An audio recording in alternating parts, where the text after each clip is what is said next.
Do you want it? We are seeking to obtain, if you and I are talking about the same thing, the tape of the meeting during which Rupert Murdoch appears to have been recorded, and we will then assess the full contents of that tape. And do you start that process of writing and asking for it, or do you just go off and get an order?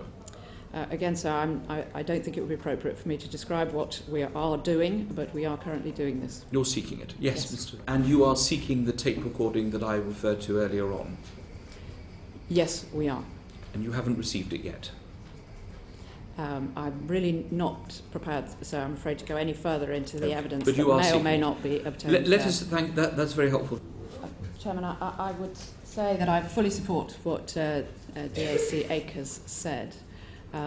News International and then the Management Standards Committee, acting on their behalf, provided the Metropolitan Police with evidence that led to the formation of both Operations Wheating and Elvedon.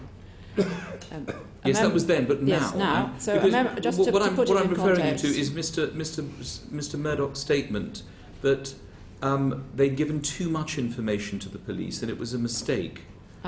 I am coming to that, Chairman. I mean, a memorandum of understanding for the voluntary provision of documents by News International was subsequently signed by both the Metropolitan Police and the Management Standards Committee, and that, of course, led to significant documentation being provided.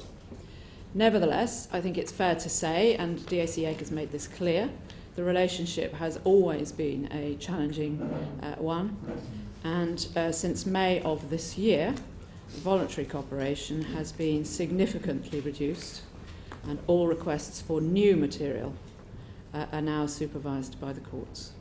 So you're telling this committee that the cooperation that was once very helpful to Sue Akers has slowed down, and you're Yes. having to go to court to get information? In terms of cooperation that related to requests for new material, those are now always supervised by the courts, and that, of course, is a more protracted process.